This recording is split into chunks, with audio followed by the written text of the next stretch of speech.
it's Sandy Parker, and welcome to Crafting for Almost Everyone.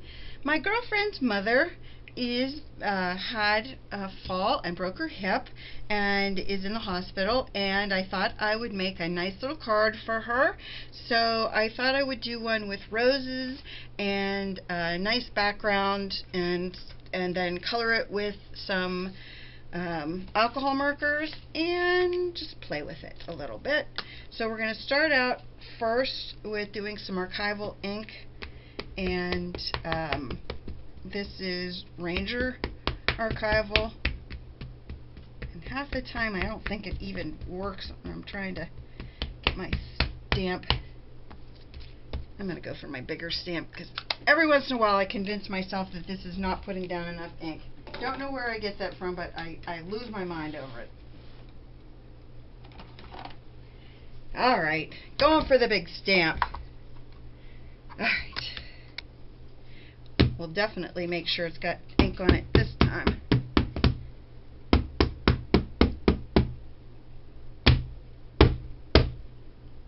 Alright. I think this one's inked now.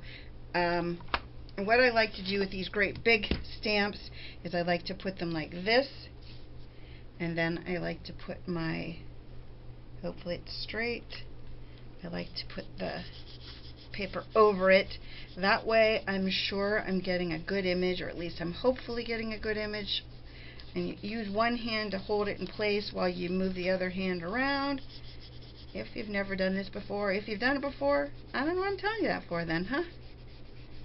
I think you need to know. And you want to give it time to make sure that the ink transfers, and then you pick it up. Looks pretty good. Little low, but we'll live with that. I can always put some kind of bow or something around the top.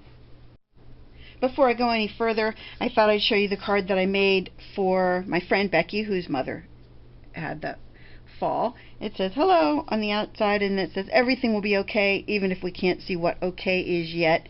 Her mom had pins and a bunch of different screws put into her hip, so it's kind of a scary thing, and her mom's 88, so I wanted to make sure I sent her a card too. That gave me the time that I needed to let my ink dry on this piece. Now I've created a mask. Most people I think are familiar with masks, but if you're not, a mask is where you stamp the image on a piece of paper that's a little bit sticky, and then what you do is you lay it over your existing stamped image, and then that way you'll be able to stamp around it and not have any problem with it ending up on our image. Is that making any sense? I don't know. And let me tell you first about that stamp. I have no idea who made this stamp. There is absolutely, oh, Stampin Up made it in 2002. Not sure what set, it's just a big rose.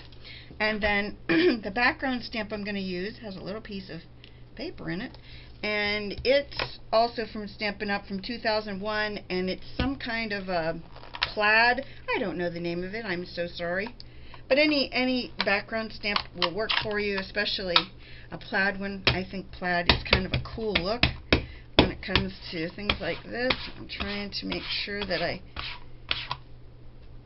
get those little, sometimes these Stampin' Up ink pads, the old ones, will put off some hairs, and I'm just trying to make sure that, I'm sorry for the pounding, but I want to make sure I get this really well inked. We're going to go with good enough. Then what you're going to do is you're going to place, oh, I got smeared it a little already. Then you're going to put your piece down on the plaid, holding it in place again, and then we're just going to rub the whole image. Now I have a little problem because the top is not, it's too long. I hope that, did I do it up too high or too low? I don't remember what I did, because I was going to say, whatever I did wrong, maybe I can adjust it at this point when I don't have the stamped image. At that point, I don't know. We'll have to figure it out at the end. It doesn't matter if we get anything on the back. We're just making sure you really have to press hard because you want to make sure that where that paper is. Voila. Hey, isn't that great? I did do it. I did that on purpose. No. Actually, no, I didn't. It did center it up, though. Isn't that funny? Every once in a while, a plan comes together for me. I don't even know. It's a miracle. Someone was looking out for me in my little stamping catastrophe. Okay, so what you're going to do is you're going to take something and just lift our little image off. Oof. I just want to make sure I don't tear the paper under it. You never know when you press really hard with the other paper or with the stamp. You never know if you're going to end up making the sticky part stick too hard. Does that make sense? I think it should. If it doesn't, put it in the comments below. Go, hey Sandy, that didn't make any sense. And then I'll try and explain it to you. But, you know, what are the odds that I can actually make it explain it any better? I have my Carnation Instant Breakfast can. My friend Elizabeth said, you know, Sandy, when you do peg stamps, you should really put them in a cup, and then they won't roll away on you. So I thought I would do the same thing with a marker when I'm using markers, because I have the same problem with markers. They roll away on me. My background paper that I'm going to be using, this is foam that I'm putting in between. This is my background is a peach color. Then I'm going to do this layer of flowers, and then that's going to be our foam piece, and then our rose, which of course I'm going to have to cut down a little bit more. And then I thought with the rose then we would color it in the colors that are in our background, the deeper peaches. And so I'm going to go with CR2 and CR1, which is weird because I thought 1 is lighter than 2, but it's the other way around. I'm not sure why. I'll get that out of the way. And if you've never seen me color, I don't know anything about art, and I like to make sure I'm always clear about that. I just have my own way of doing things when it comes to coloring, and I don't follow any of the rules. I just kind of wing it.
Okay, so now we're going to work on our leaves and our stem. I think I'll do our stems first. Oops, wrong side. Our stem I'm going to do in GB8.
trim our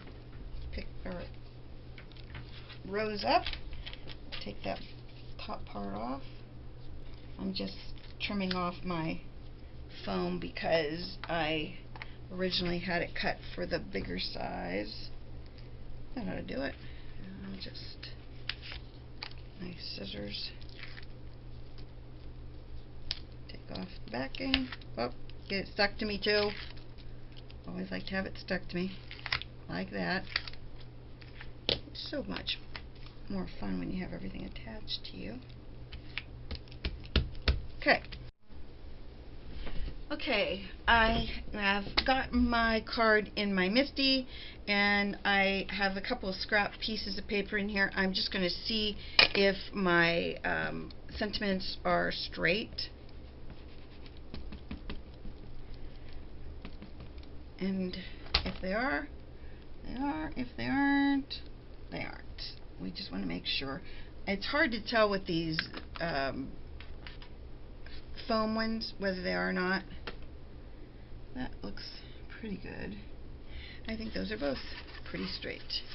Okay, so let's ink them up again. And if you've ever watched me do this, I like to ink them twice. Or ink them, stamp them, ink them, stamp them. When I'm doing my cards, I like to have my sentiments, I like them to be a little bit stronger, you know, the ink on them. And I think when you do these twice, you get a better, darker image. I think. My own opinion. It looks good. How's it look to you? You on board with that? I'm glad you are. Well, maybe you aren't. Okay, close that up. Get that out of the way. Get my ink pad out of the way. And before I go any further, there's something I've been forgetting to do, and Rich just reminded me of this. You know, he is my the guy that does all of my videos, so he knows more than anybody else what I have on my video, what I have on my cards, and what I don't. And I have been forgetting to put this on the back. I made this for you, so I just finished that. I made it right.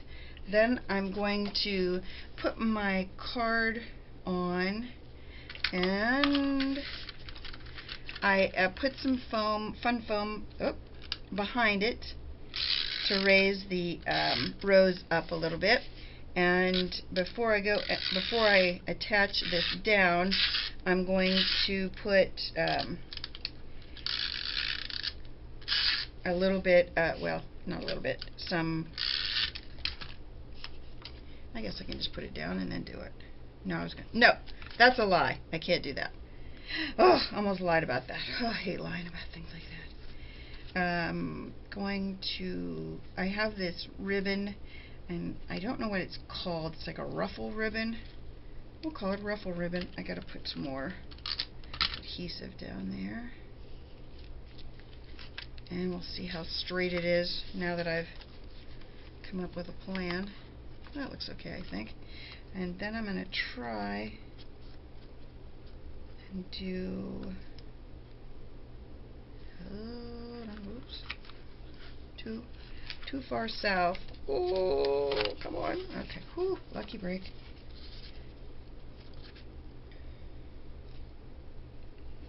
See how that looks. Not perfect, but that's okay. Okay, what I'm going to do is I'm going to attach this down under here a little bit better, but I have this cool ribbon, and what I thought I would do is put some these dot things underneath it to make sure that it stays down. I had this stamp set from Stampin' Up called Hi There, and it had this little wee circle that says hi there, weirdly enough, and I thought I would just kind of pop it up on either side of that ribbon and let it sit there. Then the stamps from inside are also from Stampin' Up, and they're from a set called Gifts of Kindness, retired set, of course. I'm sure this high there is from a retired set as well. Okay, so in the end, I chose to go with this green, well, it's supposed to be Christmas trees, but I like them upside down as arrows, and I thought it matched my green really well, and so that's my card and my envelope. I hope you'll like them and give them a thumbs up. I hope you'll subscribe. Please give this card a try if you have you want to try alcohol inks. I think they're lots of fun to play with, and I hope you'll give them a shot and let me know if you do. And if you will tell your friends on social media about me, I'd really, really appreciate it. Thanks so much for watching. Bye-bye.